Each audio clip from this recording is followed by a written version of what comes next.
What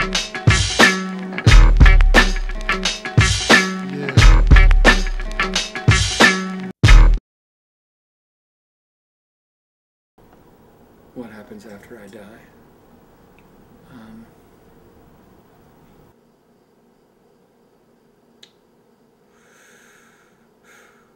I imagine that after I die, it will be the kind of quiet that you sometimes find on a Sunday afternoon when you're 14 years old and the rest of your family is doing something that you don't want to do, and you're just at home alone with the dog, and you're not really doing much of anything, and that's the best thing in the world to be doing. I think it might be like that. I hope that's what it's like. Two days ago, Tuesday morning at 9 a.m., I got a call from Janine at Dr. Belling's office, and she said that Dr. Belling wanted to talk to me about the test results they had from my recent batch of blood work, as well as, of course, my stool sample and urine sample as well. I don't know which of those tests caused some interest in them, but apparently there's something in there that they want to discuss with me further. I'm a little worried, I'm a little rattled, I'm a little upset. I'm not freaked out, I'm just expectant and a little agitated. When do you go in to find out? I go in this afternoon. My appointment is for 2:15, but I'm going to go in for 1:45, and hopefully they'll be able to see me a little bit earlier. When I got done high school, I was bound and determined to find a cure, to find a name for what it was, and I went to doctor after doctor after doctor, and naturopath and acupuncturist and what have you, but it did no good. Nobody could come up with it, and every test that I ever had done proved to be inconclusive. The biggest lie I ever was told was that my dad was living in Switzerland. He wasn't. He was living in Chilliwack with a waitress from that pie restaurant, you know, the famous one that people go all the way around the world from to get a piece of pie in Chilliwack. This was a high-ish point for me. This is a moment when sorry, he's upside down, but Bruce Coburn and I got to spend a moment together when I interviewed him. Now, he's a man of some spiritual heft, and I was hoping that maybe his light and his energy might impact the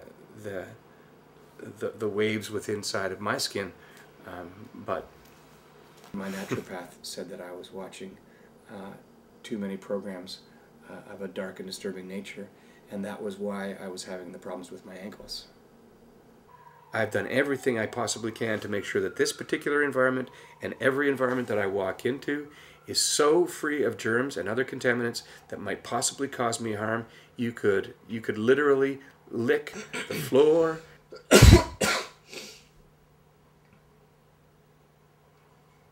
The risk of airborne disease, especially in this day in this day and age, is so high that you don't look well. I like sex as much as anybody, of course, we all do, don't we? And I was fine until, of course, I started having the allergic response to the latex.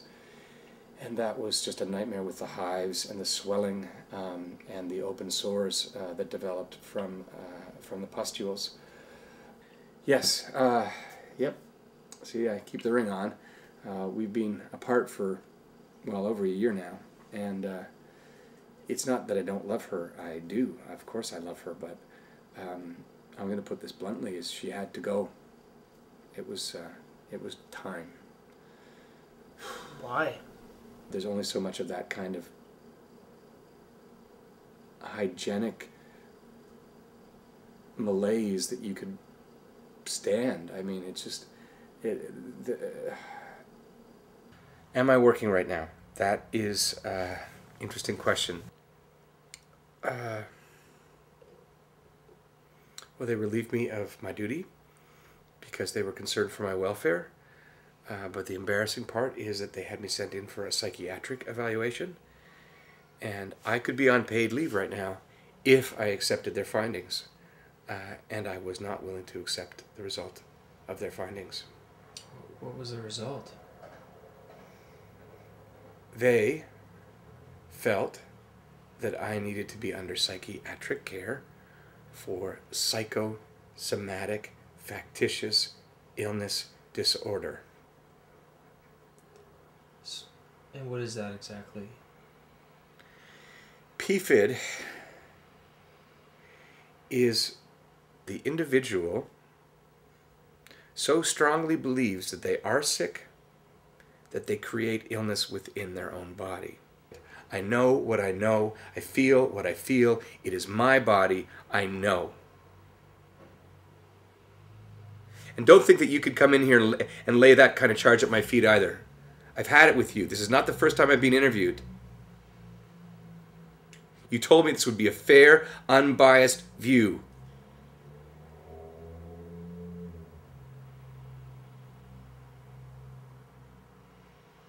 If that's so, then why did you take your shoes off?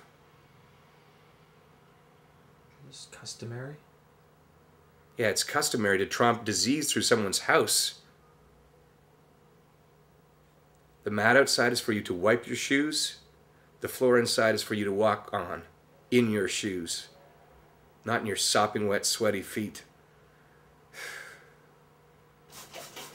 So, as I said, it's so important that you get every single inch of the bathroom because germs can live everywhere, especially in moist areas where they can thrive and they can reproduce at an alarming rate. Quite often people will clean their shower with the shower curtain closed, not thinking to get this area here. And if you don't, then the germs can live in the folds of the shower curtain and actually reproduce while you're busy cleaning. Seems kind of counterproductive if you ask me. And people say, well, it's a world of germs. It's a world of germs. Well, of course it's a world of germs, but it's also a world of grizzly bears. And you don't allow grizzly bears to live in your bathroom. So my bathroom and my kitchen are sacred. I'm a human being. I understand. I know that there's plenty of room in this universe for germs. Just not within 20 feet of me.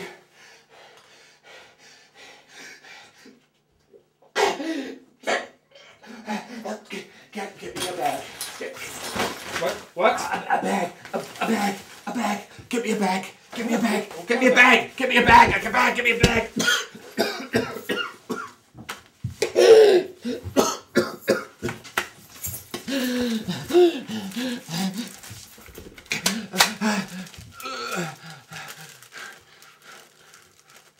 It's the chemicals. They are my best friend, and they keep me safe from harm. But like any friend, if you're not careful, they'll turn their back on you and treat you like this. You have to respect that kind of friend. Respect its power.